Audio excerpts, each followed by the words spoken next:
కిందే కూర్చోవాలని ఏం చెప్పలేదు పరమాత్మ. మీ అనుకూలతను పట్టి మీరు అలా కూర్చొని, కాపోతే మీ వెన్నుముకని, మీ మెడని, మన తలని కూడా శిరస్సుగా పెట్టుకొని, ఎటువైపు కూడా మన మనస్సుని పోనివ్వకుండా ధ్యానానికి సిద్ధపడమని చెప్తున్నారు. ఇంకా ఏం చెప్తున్నారంటే, యోగి యొక్క మనోస్థితిని వివరిస్తున్నారిక్కడ పరమాత్మ.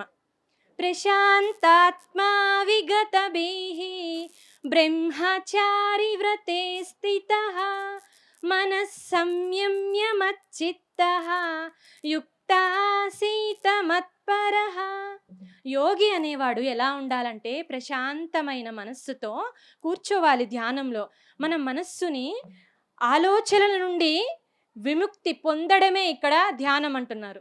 ఇప్పుడు ధ్యానం చేస్తుంటే అండి, మీరందరూ ధ్యానం చేస్తారు కదా, కళ్ళు మూసుకొని శ్వాస మీద ధ్యాస పెట్టమన్నప్పుడు ఎంతమంది హృదయం మీద చేయి పెట్టుకొని చెప్పండి, ఆలోచనలు లేకుండా ధ్యానం మనం చేయగలుగుతున్నాము అన్న వాళ్ళు హ్యాండ్ రైజ్ చేయండి.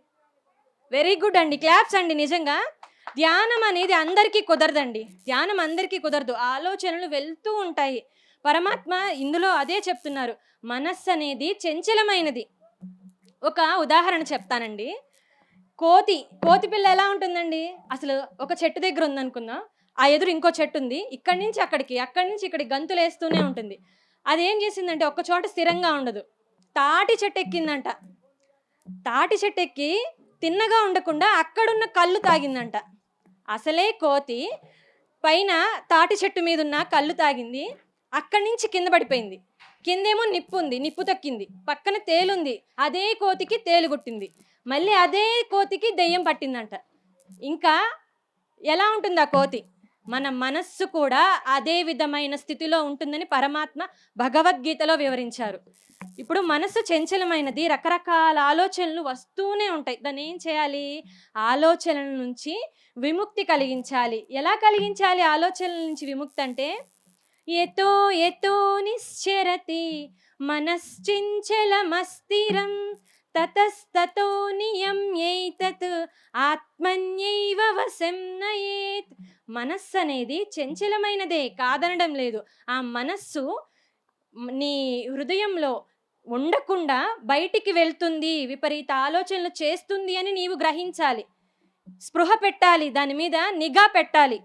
ఇప్పుడు సీసీ కెమెరా ఉందండి, ఇప్పుడు ఒక దొంగ వచ్చారు, అక్కడ ఏమైనా తీసుకుందాం అనుకుంటున్నారు, ఏం చేయాలి? మనం గమనిస్తూ ఉన్నాం అనుకోండి, ఆ దొంగ ఏదైనా వస్తువుని అక్కడ తీసుకెళ్తాడా? అసలు అది ఆస్కారం ఉంటుందా? లేదు కదా.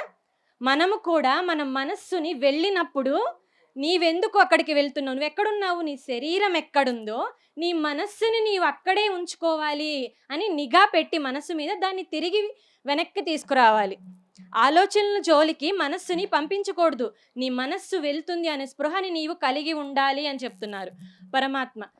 ఇంకా ఏం చెప్పాలంటే, రోజుకంట ఇది సైంటిఫిక్గా ప్రూవ్ అయిందండి, ఒక రోజుకి 50,000 నుంచి 60,000 ఆలోచనలు చేస్తున్నామంట ఒక మనిషి. అవి ఏమైనా మనకి ఉపయోగపడే ఆలోచనలా? దానివల్ల ఎటువంటి ప్రయోజనము ఉండదు. అన్ని వేల ఆలోచనలు మన మనస్సుని ఏం చేస్తాయండి? అసలు మనం చేసే పని మీద మనకి శ్రద్ధని ఉండనివ్వు. మన పనిని ఎలా చేయాలి నైపుణ్యంతో చేస్తే ఆ పని మీద మనం పట్టు సాధించగలుగుతాం. మనల్ని చూసి ఇతరులు దాన్ని ఆచరించగలుగుతారు. పనిని నైపుణ్యంతో చేయాలి. అందుకని ఇక్కడ 50,000 నుంచి 60,000 ఆలోచనలు మనం ఎలా తగ్గించుకోవాలి? ధ్యానం ద్వారానే తగ్గించుకోవాలి.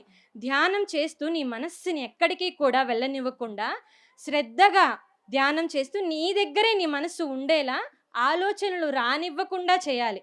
ఇంకా పరమాత్మ ఏం చెప్తున్నారంటే, శనైరు పరమేత్ బుద్ధ్యా గృహ్యతి నా అర్జున. అంటే నీ మనస్సు క్రమక్రమంగా వెళ్తున్నప్పుడు దాన్ని ఏం చేయాలి? తిరిగి తీసుకురా నీ మనస్సుని అని చెప్తున్నారు పరమాత్మ. మరి అంత కష్టమైంది కదా, చంచలమైంది కదా మనస్సు, దాన్ని ఏం చెప్తున్నారంటే, ఇంకా అసంశయం మహాబాహో మనో దుర్నిగ్రహం చలం అభ్యాసేన తు కౌంతేయ వైరాగ్యేన చ గృహ్యతే. మనస్సుని మనం ఎక్కడికి వెళ్ళనివ్వకుండా, ఆలోచనలు రానివ్వకుండా చేయాలంటే అభ్యాస వైరాగ్యాల ద్వారా మనస్సుని మనం స్థిరపరచుకోవచ్చు. పరమాత్మ యందే స్థిరపరచాలి అని చెప్తున్నారు. అభ్యాసం చేయాలి అంటే మనస్సు వెళ్ళినప్పుడు తిరిగి మళ్ళీ తీసుకురావాలి. వైరాగ్యం అంటే ఆలోచనలు రానివ్వకుండా చేయడమే ఇక్కడ వైరాగ్యం అని చెప్పుకోవాలి. మనందరికీ రామాయణం తెలుసు కదండి. తెలియని వాళ్ళైతే ఎవ్వరుండరు. రాముల వారు ఏం చేశారు? రాముల వారు వారధిని కట్టారు. కోతులను తీసుకొచ్చారండి. ఒక కోతిని మనం తీసుకొచ్చి కామ్గా కూర్చోపెట్టాలంటే మన వల్ల కాదు. అలాంటిది ఎన్ని కోట్ల వానరులను తీసుకొచ్చి వారధిని కట్టి అక్కడ సీతాదేవిని తీసుకొచ్చారు. ఇక్కడ మన ఆలోచన ఎవరంటే రావణాసురుడు అని చెప్పుకోవచ్చు. మనం ఆలోచనని మనం ఏం చేయాలి? తీసివేయాలి. సీతాదేవిని ఇక్కడ తీసుకురావడానికి మన పరమాత్మ ఏం చేశారు? వానరుల సహాయం తీసుకున్నారు. అంటే ఇక్కడ మనం 50,000 నుంచి 60,000 ఆలోచనలు అని చెప్పుకున్నాం కదా, అవి కోతులు. వాటిని ఏం చేయాలి? మనం ఏకీకరణ చేయాలి. ఏకీకరణ చేసి పరమాత్మ యందే మనం నిలిపితే ఆ పరమాత్మ రాముల వారు సీతాదేవి ఇద్దరూ కూడా కలిసి మనలోనే ఉంటారు. అప్పుడు మనం ధ్యానం కుదురుతుంది అని చెప్పుకోవచ్చు. మన శరీరంలో ఏంటంటే 8,600 కోట్ల న్యూరాన్లు ఉంటాయంట. అవేం చేస్తాయి? రకరకాల ఆలోచనలు చేస్తూ ఉంటాయి. మనం ఒకసారి ఒక మంచి చెప్పామంటే ఇంకో న్యూరాన్ ఏమంటుంది? అది వద్దు, అది చెయ్యొద్దు అని చెప్తుంది. దానికి మనం ఏం చెప్పాలంటే, నీవు ధ్యానం మీదే మనసు పెట్టు. అలా పెట్టడం వల్ల మొత్తం కలిసి రకరకాల ఆలోచనలు కాస్త ఏకీకరణ అవుతుంది. ఆ న్యూరాన్లు ఏవైతే ఉన్నాయో 8,600 కోట్ల న్యూరాన్లను మనం ఏకీకరణ చేసి ఒకటిగా మన మనసులో ఉంచుకొని మనం పని మీద శ్రద్ధ పెట్టి, మనకి ఒక 4 పిల్లర్స్ ఉన్నాయండి. మా వారణాసి సత్సంగం తరపున చెప్తాను. అవి ఆరోగ్యపరంగా మనం పరిపూర్ణమైన ఆరోగ్యాన్ని కలిగి ఉండొచ్చు. సామాజిక పరంగా మనం గౌరవాన్ని కలిగి ఉండొచ్చు. ఇంకా ఆర్థిక పరంగా కూడా మనం ఎక్కువ మనకి ఇబ్బందులు లేకుండా మనం హాయిగా ఆనందంగా జీవించవచ్చు. ఇంకొకటి మానవ బంధాలు మెరుగుపడతాయి. ధ్యానం వల్లే ఇది కుదురుతుందండి నిజంగా.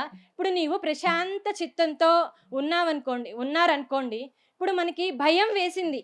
భయం వేసినప్పుడు ఆ భయంలో మనం ఏదైనా పనిని చేయాలంటే చేయగలుగుతామా? ఆ కంగారులో మనం ఏ పని కూడా చేయలేం. అటువంటి భయానికి ఇక్కడ అర్జునుడు లోనయ్యాడు. ఏం చెప్తున్నాడంటే, యుద్ధానికి సిద్ధమై వచ్చాడు. యుద్ధం చేస్తానని చెప్పాడు. శత్రుపక్షంలో ఉన్నది వాళ్ళ బంధువులని కూడా తనకి తెలుసు. కానీ యుద్ధం ముందర ఏం చెప్పాడు? నేను యుద్ధం చేయలేనన్నాడు. అర్జునుడు కృష్ణుడి దగ్గరికి వెళ్ళి, కృష్ణ, ఇరు సైన్యాల మధ్యలో రథాన్ని నడుపుము, ఇరు పక్షాలు ఎవరున్నారో నేను చూడాలి అని చెప్పారు. అక్కడికి వెళ్ళి చూశాడు. ఎవరున్నారు అక్కడ? వాళ్ళ తండ్రులు, తాతలు, మేనమామలు అందరూ కూడా బంధువులు, భావమరుదులు అందరూ చూసి ఏమైపోయిందంటే భయపడిపోయాడు, కంగారు పడిపోయాడు. దానివల్ల ఏంటి? తనకి ఏం చేయాలో అర్థం కాల. నేను యుద్ధం చేయను కృష్ణ, అక్కడ ఉన్నదంతా నా బంధువులు, నేను వారిని చంపి ఆ రక్తపు కూడు నేను తినలేను అని చెప్పాడు. తను ఏంటంటే ఆ మనస్థితి, ఆ కంగారులో తనకేం చేయాలో అర్థం కాల. ఇక ధనుర్బాణాలు, గాంధీవం మొత్తం విడిచిపెట్టేశాడు. అప్పుడు మొదలుపెట్టారు కృష్ణుడు, వచ్చింది యుద్ధానికి, నీ మనస్సు ఎందుకు క్షోభపడుతోంది? క్లైభ్యం మాస్మగమ పార్థ నైతత్వయుపపద్యతే క్షుద్రం హృదయ దౌర్బల్యం త్యక్తోతిష్ట పరంతప. నీవు నపుంసకుని వలె ప్రవర్తించుకు, అది నీ హృదయ దౌర్బల్యం. నీ హృదయ దౌర్బల్యాన్ని నీవు నిర్మూలించుకుంటే నీవు యుద్ధం చేయగలుగుతావు లే అని లేపారు. దీనంతటికీ ఏంటండి కారణం? తను మనస్సు భయపడిపోయి కంగారు పడిపోవడం. మనం కూడా ఏదైనా పని చేయాలన్నప్పుడు ఒక్క నిమిషం, ఏదైనా మనకి సమస్య వస్తుంది, ఒక్క నిమిషం ధ్యానం చేయండి. ఆ ధ్యానంలో మనకి పరమాత్మ ఏదో ఒక, ఎక్కడైతే సమస్య ఉందో ఆ సమస్యకి పరిష్కారాన్ని ఖచ్చితంగా మనకు చూపిస్తారు. కంగారులో ఏది పడితే అది చేయకూడదు. మనం ధ్యానంలో మనకి ఖచ్చితంగా పరమాత్మ ఆ సమస్యకి పరిష్కారాన్ని మనకి తెలియజేస్తారు. ఈ అవకాశాన్ని నాకు ఇచ్చినటువంటి మన శ్రీ ఆత్మలక్ష్మి పిరమిడ్ ధ్యానం వారికి నేను కృతజ్ఞతలు తెలియజేస్తున్నామండి. ఇంకొక విషయం తెలియజేస్తాను. ఈ మాకు స్కూల్ పిల్లలకి కూడా వర్కింగ్ డేస్ అండి. స్కూల్ ఉంది. అలాంటిది మేము సార్ మన కేశవులు గారు చెప్పారని ఇక్కడ పెద్ద వార్షికోత్సవం జరుగుతుంది, మన పిల్లల ప్రోగ్రాం పెట్టించాలి ఖచ్చితంగా అని చెప్పి సార్ మీద ఉన్న గౌరవంతో పిల్లలందరికీ కూడా ఫోన్ చేసి, తల్లిదండ్రులు కూడా వచ్చారండి. వారికి ఎంత ఇష్టం అంటే భగవద్గీత కానీ ధ్యానం కానీ అంటే చాలా పిల్లల్ని ఎంకరేజ్ చేసి తల్లిదండ్రులకి ఒకసారి మీరు క్లాప్స్ కొట్టండి, వారందరూ కూడా వచ్చి మాకు చాలా హెల్ప్ చేశారు. ఇంకా కొంతమంది తల్లిదండ్రులకి కుదరకపోయినా మా మీద నమ్మకంతో పిల్లల్ని మేము బాపట్ల నుంచి వచ్చాం, ఇక్కడ కాకుమంది దాకా పంపించడం అంటే చాలా మా మీద నమ్మకంతోనే పంపించారు. వారికి మరొకసారి కృతజ్ఞతలు తెలియజేస్తున్నాను. ఇంకా మేము చేస్తున్న కార్యక్రమాలు ఒకటి చెప్తానండి. పిల్లలకి వారణాసి సత్సంగం బాల వికాస్ అని మొదలుపెట్టాము. చిన్న చిన్న పిల్లలకి భగవద్గీత శ్లోకాలు నేర్పిస్తున్నాము. అది కూడా సైంటిఫిక్ రీజన్తో చెప్తూ వచ్చాము, శ్లోకాలు అర్థాలు. ఇంకా బాపట్ల భావనారాయణ దేవస్థానంలో ధనుర్మాసంలో ఒక నెల రోజుల పాటు కూడా పిల్లల చేత నాటికలు ప్రదర్శనలన్నీ ఇప్పించామండి. వామన చరిత్ర వేశాము. 12వ అధ్యాయం భగవద్గీతలో భక్తి యోగం 12వ అధ్యాయము, అలాగే 15వ అధ్యాయం పురుషోత్తమ ప్రాప్తి యోగము. ఇలా చిన్నపిల్లలు, ఇంకా చిన్నపిల్లల చేత వారి చేత అంటే యువగీత, హైందవి వారి యువగీత 100 శ్లోకాలు, కొన్ని శ్లోకాలు తీసుకొని వారి చేత ప్రోగ్రాం అనేది పెట్టడం జరిగింది. ఇంకా మా రవి సార్ గారు ఉన్నారు. సార్ ఏంటంటే గృహిణులకి చేద్దాం, చిన్నపిల్లలు ఏంటంటే ఇప్పుడు నేర్చుకుంటారు, వారు వృద్ధిలోకి వచ్చాక ఇంకా టైం పడుతుంది. మనం ఏంటంటే ఒక గృహిణికి మనం గీతా జ్ఞానాన్ని నేర్పాలి. గృహిణి నేర్చుకుంటే ఇంట్లో పసిపిల్లల దగ్గర నుంచి కూడా తన భర్తని కూడా చక్కగా సమర్థవంతంగా ఈ ధ్యానంలోనికి భగవద్గీతలోనికి తీసుకువస్తుంది అని 100 మంది గృహిణులకి మేము భగవద్గీత జ్ఞానాన్ని అందచేశాము. ఇంకా సంహిత అని చెప్పి 12 సంహితలండి. ప్రతి ఆదివారం కూడా ఈ ప్రోగ్రాం సంహిత అనేది జరుగుతుంది. ఇప్పటి వరకు 3 సంహితలు పూర్తయ్యాయి. ఇంకా మేము భగవద్గీత జ్ఞానాన్ని ఎంతో మందికి అందించాలనే ఉద్దేశంతో ముందుకి కొత్త కార్యక్రమాలు అనేవి మొదలుపెట్టే ఉద్దేశంతోనే ఉన్నాము. ఈ అవకాశాన్ని నాకు ఇచ్చినటువంటి ఆత్మలక్ష్మి పిరమిడ్ ధ్యానం వారికి కృతజ్ఞతలు తెలియజేస్తున్నాను. కృష్ణార్పణం.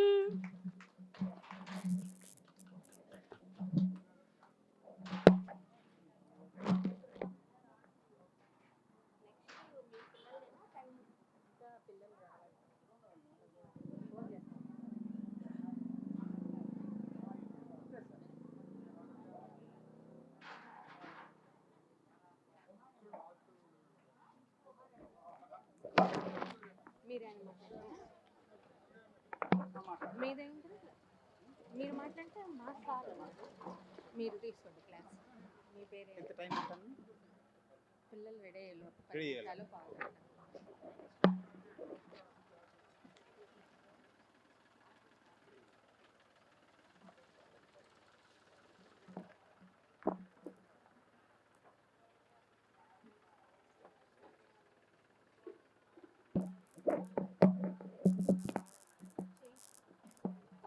పర్లేదు.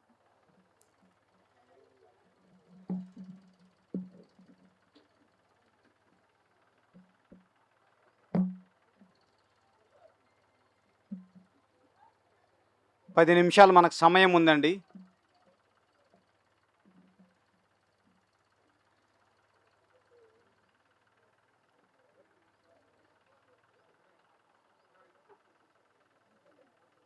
ఒక్క క్షణము సమయము మనకిస్తే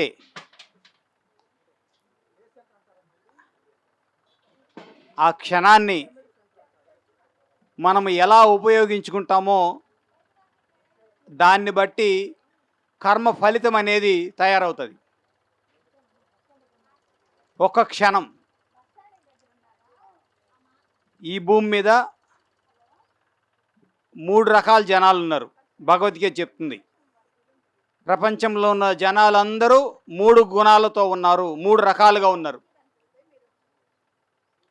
పిరమిడ్ మాస్టర్లు ఎవరు మరి? ఒకరు ఫస్ట్ కేటగిరీ అధములు, రెండోది మధ్యములు, మూడోది ఉత్తములు. బాగా గుర్తుపెట్టుకోండి. ప్రపంచంలో ఏ దేశంలో ఉన్నా ఎవరున్నా ఈ 3 కేటగిరీలకు వస్తారు. ఒకరు అధములు, అంటే సమయము కానీ, డబ్బు కానీ, ఏది కూడా బంధుత్వం కానీ ఏది కానీ విలువ తెలియనటువంటి వాళ్ళు. వాళ్ళ దగ్గర ఉంటుంది, కానీ ఎలా ఉపయోగించుకోవడం తెలియదు. సమయం అయిపోయిన తర్వాత ఇలా చేసుంటే బాగున్నేమో, నేను భగవద్గీత 5 సంవత్సరాలప్పుడు చదివి ఉంటే బాగున్నేమో, మంచి మాటలు చెప్పినప్పుడు వినుంటే నా బతుకు బాగుండేదేమో అని ఎప్పుడు అయిపోయినాక, అంటే చేతులు కాలినాక ఆకులు పట్టుకోవడం. అంతేగాని ఈ క్షణం మనం ఎలా ఉండాలి ఇక్కడ స్పృహ ఉండదు. గతం గురించే మాట్లాడతారు కానీ ఇప్పుడు ఎలా ఉండాలి. సో వీళ్ళు అధములు. ఇంట్లో ఉంటారు పెద్దోళ్ళు, వాళ్ళని పట్టించుకోరు, దేశాన్ని ఉద్ధరిస్తారు. వాళ్ళు వెళ్ళిపోయిన తర్వాత ఊరంతా షాటింపేసి 10 లక్షలు ఖర్చు పెడతారు. ఎప్పుడు వెళ్ళిపోయిన తర్వాత. అప్పుడు ఎవరికి పెడతారు మీరు? పెద్దవాళ్ళకి ఎప్పుడు చూసుకోవాలి? వాళ్ళు ఉండేటప్పుడు చూసుకోవాలి. సో వీళ్ళు అధములు. రెండోది మద్యములు. ఒక తిట్టారు అనుకోండి, సాయంత్రం వెళ్ళి నేను తిట్టాను, అనవసరంగా తిట్టాను, వాళ్ళది ఒక వస్తువు తీసుకొచ్చేసాను, నాకు ఇప్పుడు బుద్ధి వచ్చింది, పొద్దుట వెళ్ళి ఆ వస్తువుని తిరిగి ఇచ్చేయడము, పొద్దుట వెళ్ళి ఆ మనిషికి క్షమాపణ చెప్పడం, నా వల్ల అప్పుడు కోపంగా ఉన్నాను, తప్పు అయిపోయింది, ఇప్పుడు నన్ను క్షమించు అని ఆ తప్పును సరి చేసుకోవడం. వీళ్ళు మద్యములు. మూడోది అధములు. ఒక చిన్న ప్రాబ్లం వస్తే, అండర్స్టాండింగ్ ప్రాబ్లం వస్తే జీవితాంతము మీ గడప మేము దొక్కము, మా గడప మీరు దొక్కద్దు. అది అక్కడితో ఆగదు, ఇది జన్మ జన్మలకి వస్తుంది. ఎందుకంటే మనసులో ఏదైనా కోరిక ఉంటే, మంచి అయినా చెడైనా, శరీరం మాత్రమే భూమి మీద కలిసిపోతుంది, ఆత్మతో పాటు మనసు కూడా పైకి వెళ్తుంది. ఎందుకంటే కోరిక ఉంది అక్కడ. ఎవరి మీద కోరిక? కక్ష, కోపము. వాళ్ళు నా గడపలు తొక్కలేదు, నేను వాళ్ళ గడప తొక్కను, నేను శపథం చేశాను. ఒక ఆత్మ ఇంకొక ఆత్మకి శపథం చేస్తుందంట, ఏమని? నేను నీ గడప తొక్కను. ఎవరు గడపలు ఇక్కడ శాశ్వతము? అది అర్థం కాలేదు దానికి. సో ఈ కోరిక ఏం చేస్తుంది? అది బంధమైన ఏదైనా మనిషి చనిపోయిన తర్వాత, శరీరం ఇక్కడ వెళ్ళిన తర్వాత ఆత్మతో పాటు పైకి వెళ్తుంది, ఇంకొక జన్మ తీసుకొస్తుంది, వాళ్ళని కూడా తీసుకొస్తుంది. ఎవరిని? శత్రువులను కూడా తీసుకొస్తుంది. బయట లేకపోతే ఇంట్లో కూర్చొని పెట్టుకుంటుంది. ఇప్పుడు వీళ్ళిద్దరికి ఫైటింగ్. అప్పుడేమో వేరే వేరే ఊర్లలో ఉన్నారు, అప్పుడప్పుడు కలిసి ఫైటింగ్ చేసుకుంటున్నారు. ఇప్పుడు ఇంట్లోనే. ఇప్పుడు సో వీళ్ళు 3 రకాలు వాళ్ళు. ఎవరు? అధములు, మధ్యములు, ఉత్తములు. ఇప్పుడు మనం ఎవరు? పిరమిడ్ మాస్టర్లు ఎవరంటే, పత్రిసారికి ఒకసారి గట్టి క్లాప్స్ కొట్టకండి. మనము 4వ కేటగిరీ. ఈ 3 కేటగిరీ కాదు, మనము ఉత్తమోత్తములు. ఎవరము? ఉత్తమోత్తములు. ఎవరు ఉత్తమోత్తములు? లాస్ట్ సార్, ఒక సెకండ్. మనం అందరం వినుంటాము, వీరబ్రహ్మం గారు 400 సంవత్సరాల క్రితం చెప్పారు మన గురించి. ఎవరి గురించి? పిరమిడ్ మాస్టర్ల గురించి. ఏమని చెప్పారు? ఉత్తమోత్తమము ఉచ్ఛ్వాస నిశ్వాస పంక్తులరసి తానే బ్రహ్మమగుట, ముసుగులో శివుడు పొసగి ఉన్నాడయ్యా, కాళికాంబ హంస కాళికాంబ. ముసుగేంటి? నువ్వు వేరు, నేను వేరు. నువ్వంటే నా కోపము, నేనంటే నీకు ఈర్ష్య. ఇదంతా ముసుగు తీసేయాలి. రెండోది ఏంటంటే, పిరమిడ్ మాస్టర్లు ఏం చేస్తున్నారంటే, ఆటవికులకెల్లా ఆధ్యాత్మతత్వము బోధ చేసి వాళ్ళని పూర్ణ పురుషులుగా తయారు చేసేవాళ్ళు దేవతామూర్తులు. వీళ్ళే పిరమిడ్ మాస్టర్లు. ఓకే. సో పిరమిడ్ మాస్టర్లకి అందరికీ క్లాప్స్ కొట్టుకుంటూ ప్రోగ్రామ్ మళ్ళీ సార్కి ఇద్దాం. Thank you sir.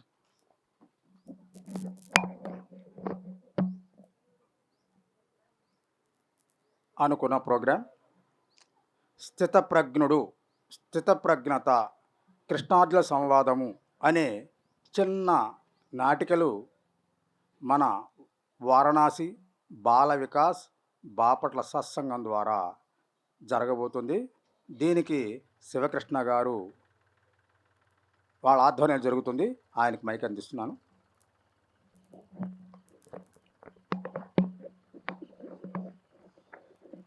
ఓం శ్రీకృష్ణ పరబ్రహ్మణే నమః. ఇక్కడికి విచ్చేసిన, ఈ కార్యక్రమానికి విచ్చేసిన ధ్యాన యోగులకి అందరికీ నా నమస్కారాలండి. స్థిత ప్రజ్ఞ. ప్రజ్ఞ అంటే ఏంటంటే స్కిల్, నాలెడ్జ్, జ్ఞానము. స్థిత అంటే స్థిరమైనది. ఎవరి యందు స్థిరమైన జ్ఞానం ఉంటదో అతడిని మనం స్థిత ప్రజ్ఞుడు అంటాం అన్నమాట. ఒక 5 మినిట్స్. ఎవరి యందు స్థిరమైన జ్ఞానం ఉంటదో అతన్ని స్థిత ప్రజ్ఞుడు అంటాం. అయితే అది ఎలాంటి జ్ఞానము? ఏవండి నాకు కంప్యూటర్‌లో ప్రోగ్రామ్ చేయటం వచ్చు. అది కూడా జ్ఞానమే గదా! మరి నేను స్థిరమైన వాడినేనా? అవును. నేను స్థిరమైన వాడినే. దేని యందు స్థిరమైన వాడిని? ఆ కంప్యూటర్ ప్రోగ్రామ్ ముందు నేను స్థిరమైన వాడిని. ఏవండి నాకు వంటలు చేయటం వచ్చు. మరి నేను స్థితప్రజ్ఞుడినేనా? అవును. స్థితప్రజ్ఞుడివే. దేనిలో? ఆ వంటలు చేయటంలో నువ్వు స్థితప్రజ్ఞుడివి. ఎందుకంటే అటు ఇటు కాకుండా కొంతమంది వంటలు నేర్చుకొనొచ్చేసి, అమ్మ అట్లా చేయాలి, ఇట్లా చేయాలంటే నువ్వు ఆ టైంలో నువ్వేం కోప్పడవు. ఎందుకంటే నీ మనసు ఎలా ఉంటదంటే స్థిరంగా ఉంటావు. చిన్నవి వచ్చే వాటి ఏమంటారు? అపనిందలు గాని ఇవ్వండి ఇలాంటివి స్వీకరిస్తావు నువ్వు. హ్యాపీగా మంచిగా ఉంటావు తప్పితే వాళ్ళేదో డిస్కషన్ స్టార్ట్ చేశారని నువ్వు వాళ్ళ మీదకెళ్ళి గొడవకెళ్ళవు. సో, ఇక్కడ స్థితప్రజ్ఞ అంటే ఏందంటే స్థిరమైన జ్ఞానం ఉన్నవాడు. ఎలాంటి జ్ఞానం అది? ఆత్మ జ్ఞానము. ధ్యాన యోగంలో భగవద్గీత ధ్యాన యోగంలో చివర్లో 46 శ్లోకం ఒక అద్భుతమైన శ్లోకం అండి. తపస్విభ్యోధికో యోగి జ్ఞానభ్యోపి మతోధికః అంటాడు పరమాత్మ. అంటే ధ్యాన చేసే యోగి ఎంత గొప్పవాడు, ఎంత ఉన్నతమైన వాడు అంటే తపస్వి చేసేవాడి కంటే కూడా అధికమైన వాడు. జ్ఞానాన్ని సంపాదించేవాడి కంటే కూడా అధికమైన వాడు. రోజు కర్మకాండలు చేసేవంటి వాడు కూడా అధికమైన వాడు. ఎందుకు అధికమైన వాడయ్యాడు? ఎందుకంటే తపస్సు చేసేవాడు ఏం చేస్తాడండి? ఏదో ఒక కోరిక కోసం చేస్తాడు. తపస్సు ఎందుకు చేస్తారండి? ఏదో ఒక కోరిక కోసమే కదా చేసేది. ఆ కోరిక కోసం చేస్తాడు కాబట్టి అతనికంటే ఉన్నతమైన వాడు ఎవరు? ధ్యానం చేసే యోగి. ఇంకొక అతను ఎవరున్నారు? జ్ఞాన సంపాదన వాడి కంటే కూడా అధికమైన వాడు. ఎందుకంటే జ్ఞానం ఉన్నవాడికి ఏముందంటే అహంకారం ఉంటుంది. అహంకారము ఉన్నవా అందుకే పరమాత్మ ఏం చెప్పాడంటే జ్ఞానము ఉన్నవాడి కంటే కూడా ధ్యాన యోగి ఉన్నతమైన వాడు. అండ్ మూడవది కర్మకాండలు చేసేవాడి కంటే కూడా జ్ఞాన యోగి గొప్పవాడు. ఎందుకంటే ఆ కర్మకాండలు చేసేవాడు ఏంటంటే వాడు మనతో పాటే ఉంటాడు, సమాజంలోనే ఉంటాడు. కాకపోతే నేను నీకంటే శ్రేష్ఠుణ్ణి అని ఒక రకమైన చిన్న చూపు ఉంటుంది మన యందు. కానీ ధ్యాన యోగి అలా ఉండడు. ధ్యాన యోగి ఎలా ఉంటాడు అంటే సుఖమందు, దుఃఖమందు, కష్టమందు, నష్టమందు ఎప్పుడు సమస్థితిని మెయింటైన్ చేస్తూ ఉంటాడు. అలాంటి వాడే ధ్యాన యోగి. అందుకే పరమాత్మ ఏం చెప్తాడంటే యుద్ధరంగంలో అర్జునుడికి కూడా ఇలాంటి సిచ్యువేషనే వచ్చింది. ఎదురుగా తన చుట్టాలున్నారు, బంధువులున్నారు, తాతగారు ఉన్నారు, అందరూ ఉన్నారు. అర్జునుడికి చిన్నప్పటి నుంచి నాన్నగారు లేరు. ఆయన ఒక వయసు వచ్చి చిన్నప్పుడే నాన్నగారు చనిపోయారు. చనిపోగానే చిన్నప్పటి నుంచి తండ్రి స్థానం కాకపోయినా సరే అలాంటి తండ్రి భావన ఏదైతే ఉండిద్దో ఆ ఆలోచన రాకుండా పెంచినవాడు భీష్మాచార్యులు. ఆయన కళ్ళ ముందు ఇప్పుడు ఎదురుగా నిలబడ్డాడు. ఆయనకి ఇష్టమైన విలువిద్య నేర్పించింది ద్రోణాచార్యుడు. ఆయన ఇప్పుడు కళ్ళ ముందు నిలబడ్డాడు. ఇప్పుడు వాళ్ళని నేను చంపేయాలి. నేను ఎలా చంపేస్తాను? చిన్నప్పటి నుంచి నాకు చూసుకున్న వాళ్ళే కదా, విలువిద్య నేర్పించిన వాళ్ళే, ప్లస్ ఇది కూడా నన్ను చిన్నప్పటి నుంచి నాన్న లేకపోయినా సరే అంత గారాబంగా పెంచింది కూడా వీళ్ళే కదా, వాళ్ళని ఎలా చంపేస్తాను? వాళ్ళిద్దరిని ఎప్పుడైతే చూశాడో ఈయన కంగారు వచ్చేసింది, భయం వచ్చేసింది, ఆందోళన వచ్చేసింది. కృష్ణ నేను యుద్ధం చేయలేనని వెళ్ళిపోతున్నాడు. అరే బాబు నువ్వు ఎక్కడికి వెళ్తున్నావు? నీ నీ కర్మ నీ ఏమంటారు? నువ్వు యుద్ధం చేయాలి. ఎందుకంటే నువ్వు క్షత్రియుడివి. నీ స్వధర్మమే యుద్ధం చేయటం. క్షత్రియుడు అనేవాడు యుద్ధం చేయాలి. నువ్వు యుద్ధం చేయని నువ్వు పరిగెడతానంటే ఏంటి? నేను ఎక్కడికి వెళ్ళాలి? మరి నేను వచ్చింది నీకోసమే కదా, నువ్వు ఉండంటేనో అప్పుడు చెప్తాడు. లేదు కృష్ణ నా మనసు చాలా ఆందోళనగా ఉంది. అసలుకి నీ ఇప్పుడు ఏం చేయాలి? ఎలా చేయాలి? అసలు నిజమైన జ్ఞానం ఎలా ఉంటాడు? అతని మనసు ఎలా ఉండిద్ది అంటే అప్పుడు పరమాత్మ చెప్తానమాట. యస్ సర్వత్ర నవిస్నేహ తత్తత్ ప్రాప్య శుభాశుభం నాభినందతి నద్వేష్టి తస్య ప్రజ్ఞా ప్రతిష్టత. ఎవరైతే కష్ట సుఖాల యందు ఆనందము సంతోషాల యందు సమస్థితిలో ఉంటారో అతనే జ్ఞాని. అతని బుద్ధే స్థిరమైన బుద్ధి, అతని మనసే స్థిరమైన మనస్సు. జ్ఞాని ఎలా ఉండాలంటే అలా ఉండాలి, అతని మనసు ఎలా ఉండాలంటే స్థిరంగా ఉండాలి. అతనే స్థిత ప్రజ్ఞుడు. అలాంటి స్థిరమైన మనసున్నవాడు, అలా స్థిరంగా కష్ట నష్టాల యందు సుఖ దుఃఖాల యందు స్థిరంగా ఉండేవాడు ఎవరైతే ఉన్నారో అలాంటి వాడి గురించి ఈరోజు మన చిన్నపిల్లలు ఇక్కడ వచ్చేసి వాళ్ళు ప్రదర్శన చేయబోతున్నారండి. ఒక్కసారి మీ కరత్వాల ధ్వనులతో వాళ్ళని స్టేజ్ మీదకి మనం చూద్దాం.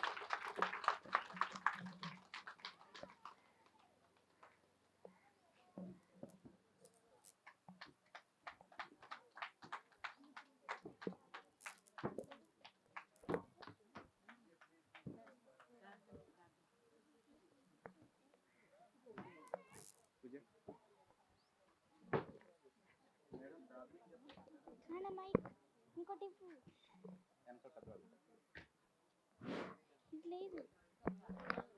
ఈ ఈ కార్యక్రమాన్ని ముందుగా ప్రార్థనతో మొదలు పెడదామండి.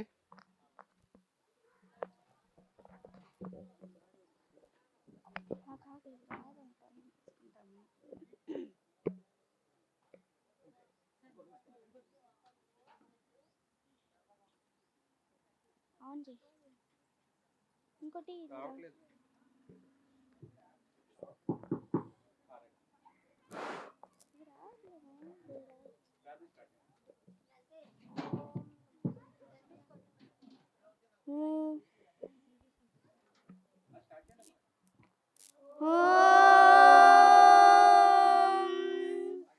శ్రీకృష్ణ పరబ్రహ్మణే నమః. శుక్లాంబరధరం విష్ణుం శశివర్ణం చతుర్భుజం ప్రసన్నవదనం ధ్యాయేత్ సర్వవిఘ్నోపశాంతయే. అగజానన పద్మార్కం గజాననమహర్నిశం అనేకదంతం భక్తానాం ఏకదంతముపాస్మహే. ఏకదంతముపాస్మహే.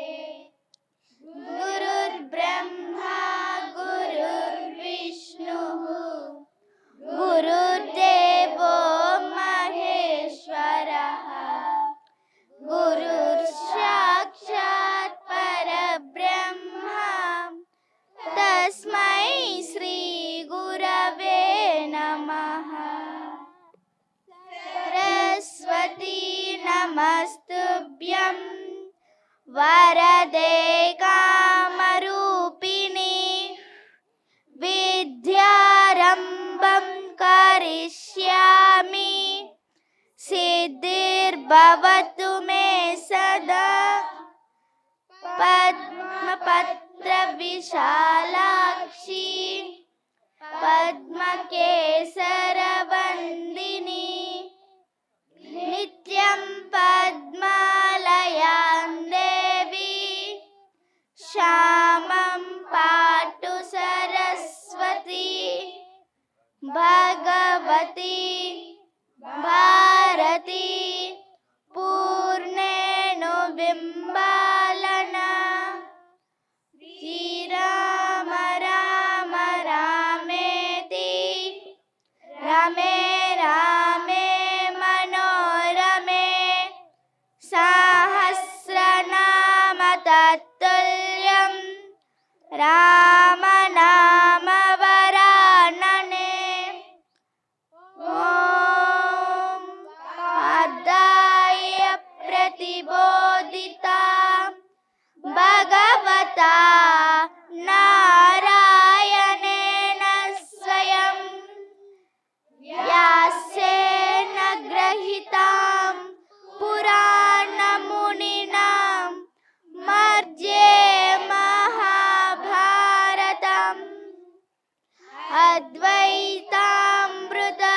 అద్వైతామృతవర్షిణీం భగవతీం అష్టాదశాధ్యాయినీం అంబ త్వామనుసందదాని భగవద్గీతే భవద్వేషిణీం భగవద్గీతే భవద్వేషిణీం.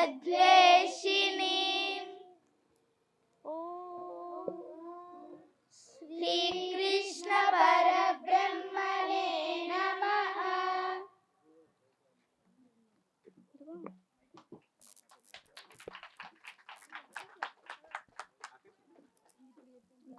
పైన నువ్వు తీసుకో.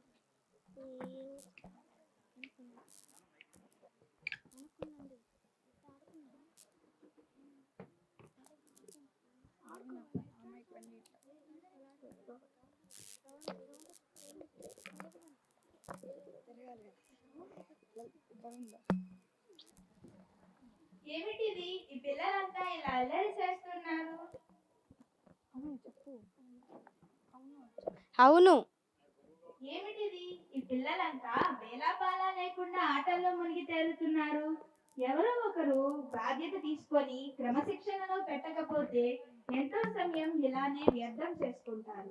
ఇలా కాదు, వీళ్ళని మంచి మాటలతో గాడిలో పెట్టాలి. పిల్లలు, మీరంతా ఇలా రండి. మీ అందరికీ ఎన్నెన్నో గీతా శ్లోకాలు వచ్చు కదా, మరి వాటిని వదిలేసి ఇలా అల్లరికి దిగారేంటి? అందరూ ఇలా దగ్గరకు రండి. ఒక కొత్త శ్లోకం నేర్చుకుందాం. కొత్త శ్లోకం నేర్చుకుందామా? తప్పకుండా నేర్చుకుందాం. ఏది ఇలా పలకండి. మూకం కరోతి వాచాలం మూకం కరోతి వాచాలం పంగుం లంఘయతే గిరిం పంగుం లంఘయతే గిరిం యత్కృపాతమహం వందే యత్కృపాతమహం వందే పరమానందమాధవం. పరమానందమాధవం. అక్క, ఇప్పుడు పాడిన శ్లోకానికి అర్థం చెప్తావా? తప్పకుండా చెప్తాను. అయితే మీరంతా శ్రద్ధగా వినాలి, అల్లరి చేయకూడదు, సరేనా? తప్పకుండా వింటాం. మూకం కరోతి వాచాలం పంగుం లంఘయతే గిరిం యత్కృపాతమహం వందే పరమానందమాధవం. అంటే ఏ దేవదేవుని కృప వలన మూగవాడు సహితం గీతార్థాలను వివరించగలడో, ఏ భగవంతుని దయచేత కుంటివాడు సహితం మహాపర్వతాలను ఎక్కి దాటుకొని వెళ్ళగలుగుతాడో, ఆ సచ్చిదానంద స్వరూపుడైన మాధవునికే నేను నమస్కరిస్తున్నాను అని అర్థము ఈ శ్లోకానికి. ఏమిటేమిటి మళ్ళీ చెప్పు. దేవుని కృప వలన మూగవాడు గీతార్థాన్ని చదువుతాడా? కుంటివాడు పర్వతాలనెక్కి దాటగలడా? అక్క, ఎక్కడున్నాడు అంత గొప్ప దేవుడు? అసలు దేవుడే కనుక ఉంటే మూగ మరియు కుంటి వాళ్ళు జన్మిస్తారా?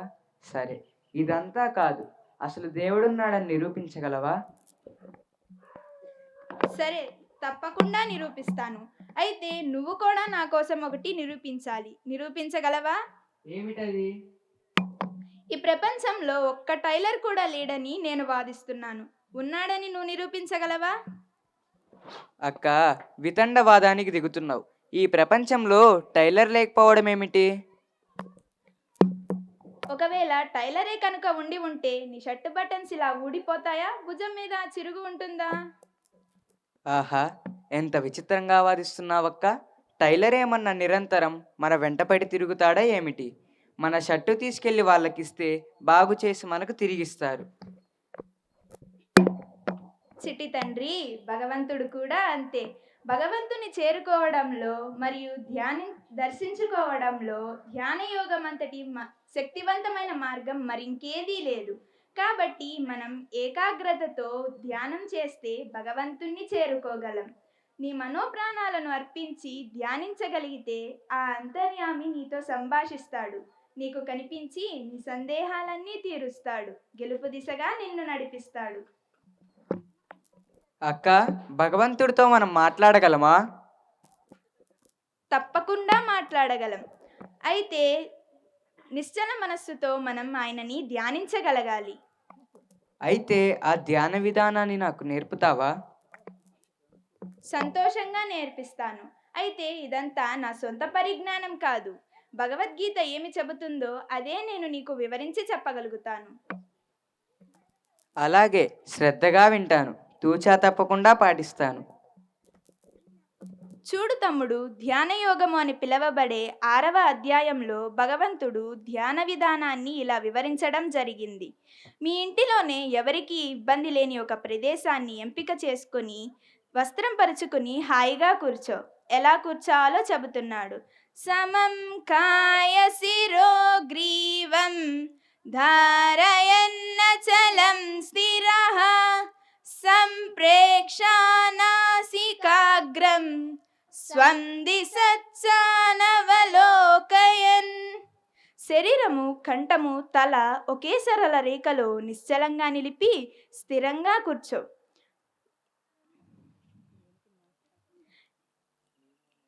నీలోని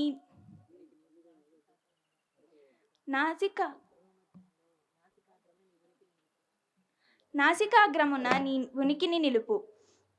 ఇదంతా శరీర విషయమై చెప్పబడిన సూచన. ఇంకా యోగి మనోస్థితిని వివరిస్తున్నాడు. ప్రశాంతాత్మా విగత వీహి బ్రహ్మచారి వ్రతే స్థితః మనః సంయమ్య మచ్చిత్తః యుక్తాసీత మత్పరః. ప్రశాంత చిత్తంతో బ్రహ్మచర్య వ్రతుడవై భయమును వీడి మనస్సును భగవంతుని యందే నిలిపి ఆ నిర్మల నిశ్శబ్ద స్వరూపుని దర్శించు. శుభమస్తు.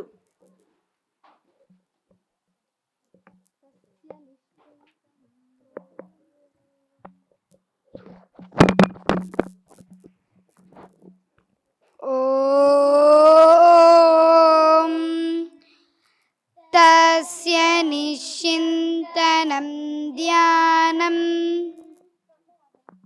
ఓం తస్య నిశ్చింతనం ధ్యానం. ఓం తస్య నిశ్చింతనం ధ్యానం. ఓం నిర్విషయకం ధ్యానం. ఓం నిర్విషయకం ధ్యానం.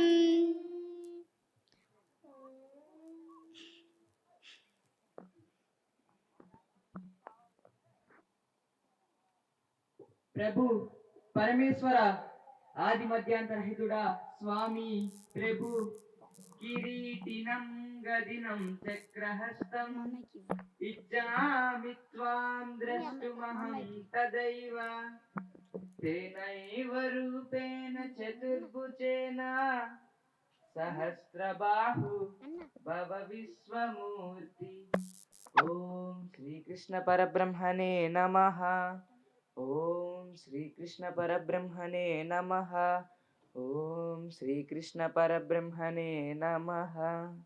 నాయనా ధర్మేశు, స్వామి, నన్ను పేరు పెట్టి పిలుస్తున్నారు, నేను మీకు తెలుసా? తెలియకనేమి నాయనా, నీతో సహా ఈ జగతి మొత్తం నాకంటే వేరు కాదు.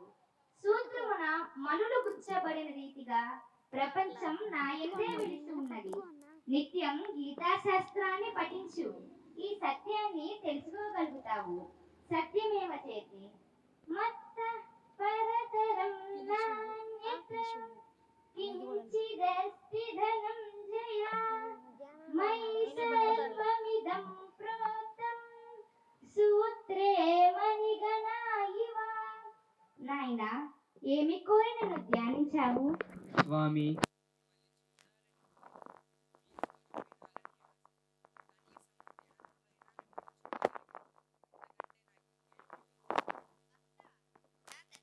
వ్యర్థం కాకూడదు.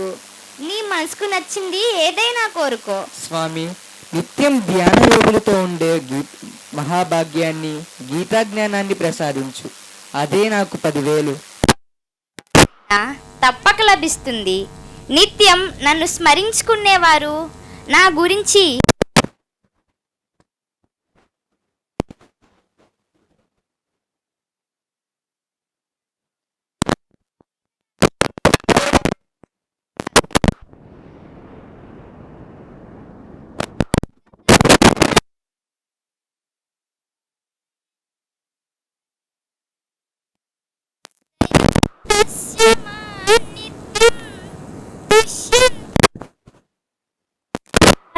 శుభమస్తు నాయన. బ్రహ్మజ్ఞాన ప్రాప్తిరస్తు.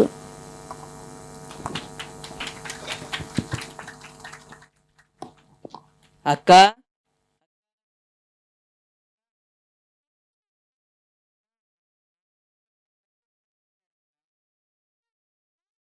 స్వామి, శంకు చక్రాలతో, వైజయంతి మాలతో కస్తూరి తిలకంతో పెద్ద పెద్ద ఆభరణాలతో వెలిగిపోతున్నారక్క స్వామి. స్వామి నన్ను పేరు పెట్టి పిలిచారు. అవునా తండ్రి, ధన్యుడవు నీవు. అంతేకాదక్క, ఎన్నో మంచి మాటలు కూడా చెప్పారు. ఏమి చెప్పారు స్వామి నీకు? మాకు చెప్పవు? విష్ణు భక్తులైన వారితో స్నేహంగా ఉండమని, నమ్రతగా వారిని ప్రశ్నించి గీతా జ్ఞానాన్ని తెలుసుకోమని చెప్పారు. నాకు తెలిసిన మేరకు విష్ణు భక్తులు మీరే. ఎన్నో ఏళ్లగా సమాధానం దొరకని ఒక ప్రశ్న నన్ను వెంటాడుతుంది. దాన్ని వివరించగలవా? నాకు తెలిసిన మేరకు వివరం చెప్తాను. ఏది, ముందు నీవు ప్రశ్న అడుగు. ఈ ప్రపంచంలో వ్యాధులు, మరణాలు, అవమానము వంటి ఎంతో దుఃఖం ఉంది కదా, దీనికి పరిష్కారమే లేదా? లోకహింస నుండి తప్పించుకునే మార్గమే లేదా? ఖచ్చితంగా ఉంది. మానవాళి అనుభవించే భయము, పేదరికము, అభద్రతలకు భగవద్గీతే సమాధానము. గీత మూఢ విశ్వాసము కాదు, దుఃఖ నివారణకు శాస్త్రబద్ధమైన ఉపాయము. భగవంతునిచే చెప్పబడిన ప్రతి శ్లోకము ఒక విజయానికి రహస్యము. అనునిత్యం గీతార్థాలను స్మరించే వారి మాటలని ఒక్కసారి ఆలకించు. వారు పలికే ప్రతి పదములో, ప్రతి అక్షరంలో ఈశ్వర జ్ఞానం తొణకిసలాడుతుంది. జరా మరణ మోక్షాయ మామాశ్రిత్య యతంతి యే తే బ్రహ్మ తద్విదుఃకృత్స్నం అధ్యాత్మం కర్మ చాకిలం. భగవంతుని గురించి నిరంతరం ధ్యానం చేసేవారికి జనన మరణాల యొక్క రహస్యం తెలుసుకోగలుగుతారు. ఇవన్నీ ధ్యానం చేసేవారికే తెలుస్తాయి. బాలాజీ, జీవితం అంటే ఏమిటి? మానవులు ఎలా జీవించాలి చెప్పవు? మానవులకే కాదు, ప్రతి ప్రాణికి జీవితం భగవంతుడిచ్చిన అపురూపమైన కానుక. జీవించాలి దర్జాగా. ఓ అలానా, చాలా చక్కగా చెప్పావు. సరే, మన జీవితాల్లోకి దర్జాతనం ఎలా వస్తుందో యజ్ఞేష్ నువ్వు చెప్పగలవా? ఓ చెప్పగలను. మనిషికి విద్య, సంస్కారము, విచక్షణ, ధనము, ఆరోగ్యము వంటివి ఉంటే వాటి ద్వారా దర్జాతనం వస్తుంది. అబ్బో, చాలా పెద్ద లిస్టే చెప్పావే. బాలాజీ, ఇప్పుడు నువ్వు చెప్పు. ధనము, ఆరోగ్యము, చదువు అవన్నీ ఎక్కడి నుండి వస్తాయి? ధనము, ఆరోగ్యము, చదువు ఇవన్నీ మనిషికుండే జ్ఞానంలో నుంచి వస్తాయి. జ్ఞానమే శక్తి. Knowledge is power. ఓహో అలానా, చాలా చక్కగా చెప్పావు. మరి మానవులందరూ జ్ఞానవంతులు అనుకోవచ్చా? లేదు లేదు, ప్రతి వ్యక్తి జ్ఞానవంతుడు కాలేడు. శ్రద్ధ గలవారు మాత్రమే జ్ఞానాన్ని పొందగలరు. వారు మాత్రమే గొప్పగా జీవిస్తారు. శ్రద్ధ అంటే ఏమిటి? నేను చెప్పనా? శ్రద్ధ అంటే ఏమిటో నేను చెప్తా. సరే, నువ్వే చెప్పు. శ్రద్ధ అంటే మన శరీరం ఎక్కడ ఉంటుందో మనసు కూడా అక్కడే ఉండాలి. దానినే శ్రద్ధ అంటారు.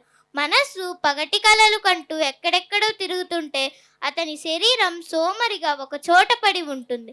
ఇటువంటి పద్ధతిని పరధ్యానము లేక అశ్రద్ధ అంటారు. ఇటువంటి వారు సాధించేది ఏమీ ఉండదు. వారిది వ్యర్థ జీవితం. అమ్మో, ఎన్నెన్ని మాటలు చెబుతున్నారు. ఇవన్నీ గీతావాక్యాలేనా లేక మీరు కల్పించి చెబుతున్నారా? ముమ్మాటికి భగవద్వాక్యాలే. శ్రద్ధ గురించి, సంశయం గురించి, అశ్రద్ధ గురించి జ్ఞానయోగంలో భగవంతుడు వివరించి చెప్తున్నాడు. అవునా? ఏది ఆ శ్లోకాలను మీరంతా కలిసి చక్కగా గానం చేయండి, విందాము.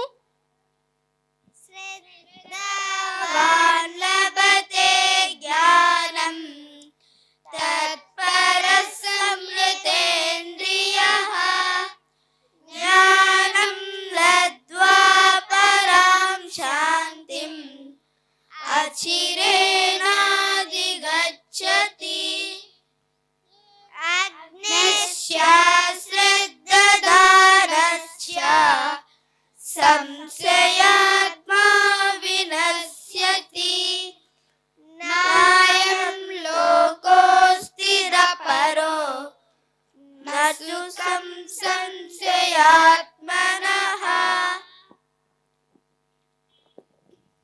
శ్లోకాలు చాలా చక్కగా గానం చేశారు. మీలో అందరికంటే అతి చిన్నవారెవరు? వాళ్ళు ఈ శ్లోకాలకి అర్థాలు వివరించాలి. ఏది చిట్టి తల్లి, ఈ శ్లోకార్థాలు నువ్వు వివరిస్తావా? ఓ తప్పకుండా చెప్తాను. ఏది చక్కగా చెప్పు. సాధారణంగా మనుషులు చేయవలసిన పనులను విడిచిపెట్టి ఏవేవో ఊహలు ఊహించుకుంటూ కాలం గడుపుతుంటారు. వారి జీవితం ఫలవంతం కాదు.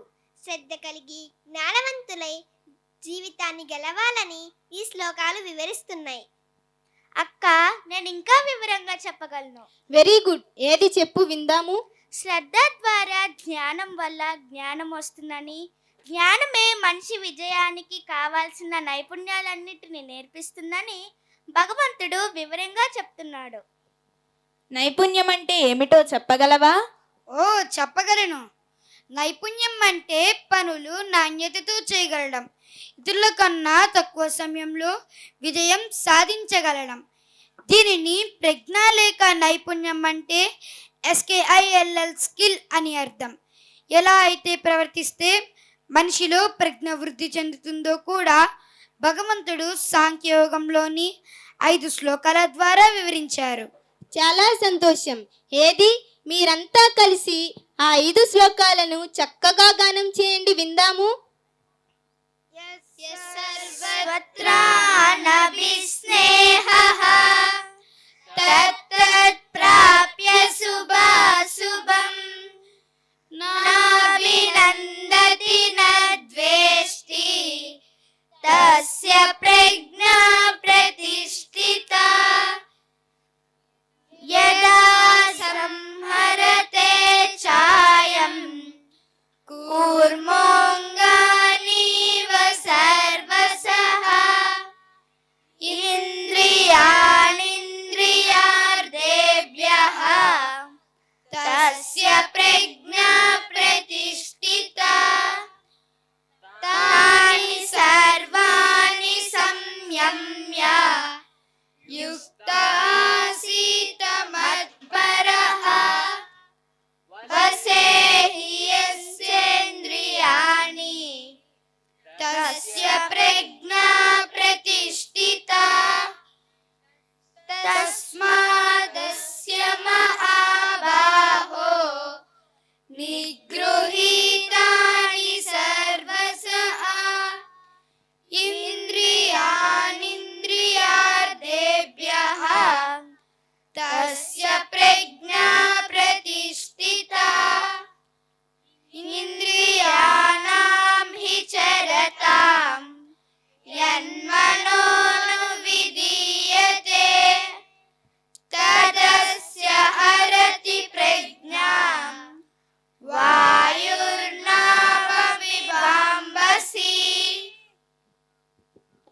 ఈ శ్లోకాలకు కూడా క్లుప్తంగా వివరం చెప్పు. అవసరం లేని సమయంలో తాబేలు తన అంగాలను లోనికి తీసుకొని ఎలా మౌనంగా ఉంటుందో, అదే విధంగా వ్యర్థమైన విషయాల నుండి ఇంద్రియములను నివారించే మనసు యొక్క అదుపులో ఎవరైతే ఉంచుకుంటారో వారిలో ప్రజ్ఞ స్థిరంగా ఉంటుందని 4 శ్లోకాలు చెప్పాయి. ఇంద్రియములు ఇంద్రియార్థముల వెంట పరుగులెత్తే వారి ప్రజ్ఞ ఆనాటికానాటికి హరించుకుపోతుందని చివరి శ్లోకం వివరించింది. ఇంద్రియములు అంటున్నారు, అవేమిటి? కన్ను, ముక్కు, నాలిక, చర్మము, చెవి. మరి ఇంద్రియార్థములు ఏవి? రూప, రస, గంధ మరియు శబ్దములు. కృష్ణార్జున పలుకులు స్మరించుకుంటేనే ఇంత మాధుర్యాన్ని అనుభవిస్తున్నాము. వాళ్ళ సంభాషణ స్వయంగా విన్న సంజయుడు ఎంతటి ధన్యుడో కదా. మరి మనలో ఎవరైనా కృష్ణార్జున సంభాషణను కళ్ళకు కట్టినట్లుగా వీణులు విందుగా గానం చేయగలుగుతారా? మేము చేయగలుగుతాం. మరి కృష్ణుడు ఇక్కడే ఉన్నాడు కదా, మరి అర్జునుడు కూడా కావాలి కదా. నేను వెళ్ళి కృష్ణుని తీసుకువస్తాను, అర్జున్ని తీసుకువస్తాను.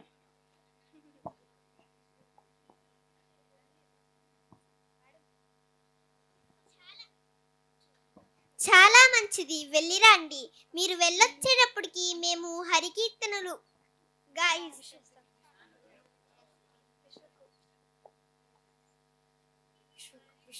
ధరణంద ముకుంద హరినారాయణ హరి ఓం హరి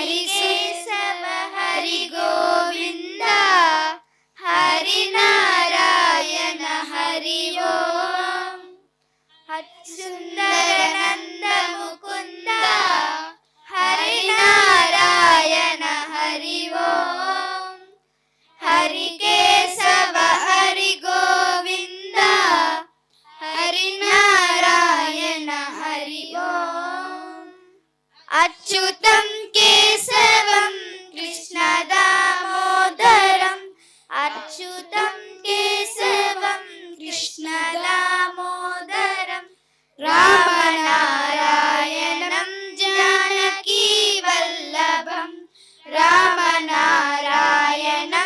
జానకీ వల్లభం అచ్యుతం కేశవం కృష్ణ దామోదరం అచ్యుతం కేశవం కృష్ణ దామోదరం రామనారాయణం జానకీ వల్లభం రామనారాయణం జానకీ వల్లభం. అదిగదిగో కృష్ణార్జునులు వచ్చేశారు.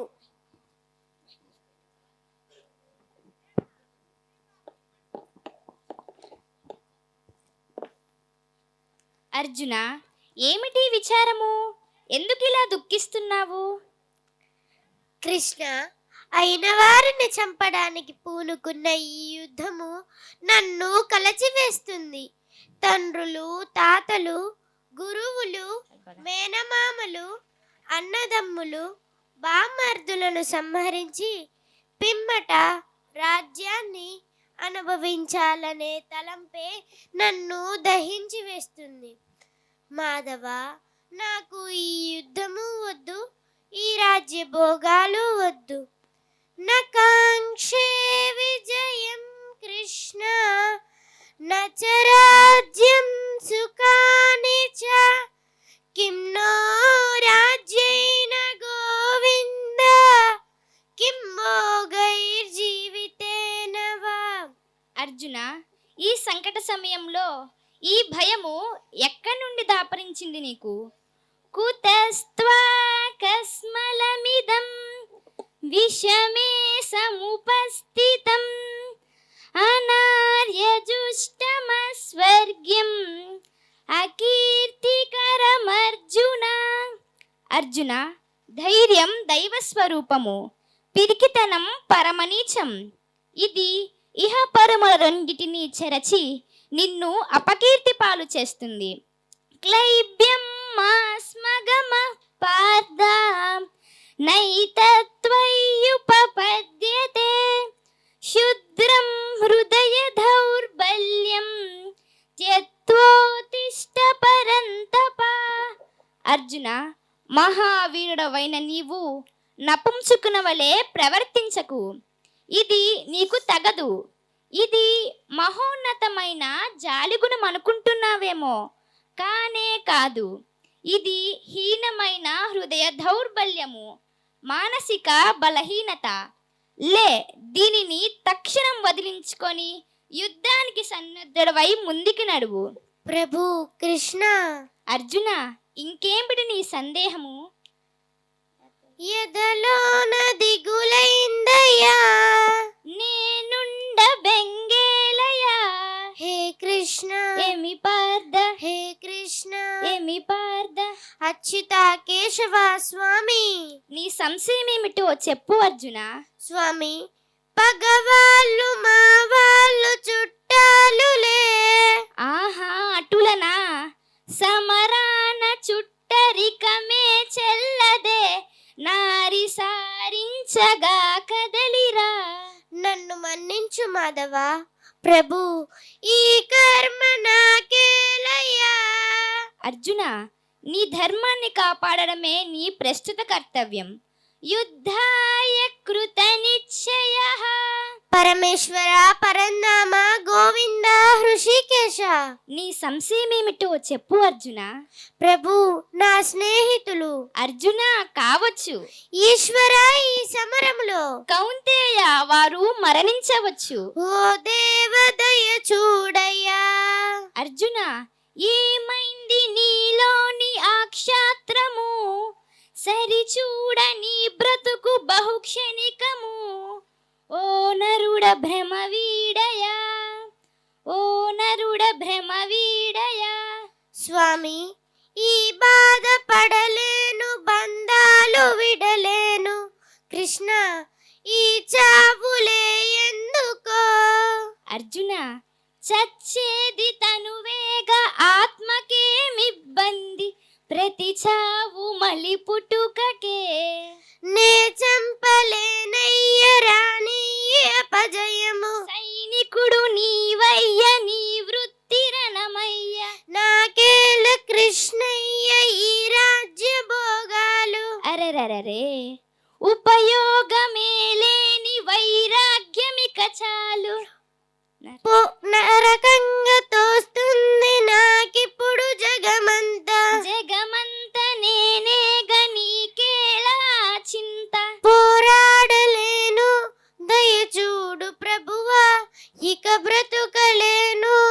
శరణమ్ము వేడు సకలంబు నా కొదులు, శరణమ్ము నేనే. అచ్యుత కేశవ మాధవ స్వామి. అర్జున కాలోస్మి లోకక్షయకృత్ ప్రవృద్ధో, లోకాన్ సమహత్తుమిహ ప్రవృత్తః. ఋతే అపి త్వాన భవిష్యంతి సర్వే, ఏ అవస్థితాః ప్రత్యయేకేషు యోధాః. అర్జున లోక సంహారకుడనై విజృంభించిన కాలుడిని నేను. నీవు లేకున్నను శత్రుపక్షములోని వీరుడెవ్వరూ జీవించరు, ఇది నిశ్చయము. దేవాది దేవా, నా యందు దయాళుడవై నాకు కర్తవ్యాన్ని బోధించు ప్రభు. సర్వధర్మాన్ పరిత్యజ్య మామేకం శరణం వ్రజ, అహం త్వా సర్వ పాపేభ్యో మోక్షయిష్యామి మా శుచః. అర్జున సకల ధర్మములను నా యందే పరిత్యజించి నన్నే శరణు పొందుము. నా కృప వలన నీవు సకల దుఃఖము నుండి విముక్తుడవవుతావు. మహాత్మా, నా మనస్సు కుదుటపడినది, స్వస్థ చిత్తుడనైతిని. నీ ఆజ్ఞను శిరసావహించెదను. కౌంతేయ కచిదే చతుృతం పార్థ, త్వమైకాగ్రేణ చేతసా, కచిదజ్ఞాన సమ్మోహః ప్రణస్తస్తే ధనంజయ. ధనంజయ, మహోన్నతమైన గీతార్థములను నిశ్చల మనస్కుడువై వింటివా? అజ్ఞాన జనితమైన నీ భ్రమ నశించినదా? అచ్యుత, నష్టో మోహ స్మృతిర్లబ్ధః త్వత్ప్రసాదన్మయచ్యుత, స్థితోస్మి గత సందేహః కరిష్యే వచనం తవ. అచ్యుత, నీ కృప వలన నా అజ్ఞానము తొలగిపోయినది. జ్ఞాన ప్రకాశము చేత నా సకల సందేహాలు తీరిపోయినవి. నీ ఆజ్ఞను శిరసావహించదును. అర్జున శుభమస్తు.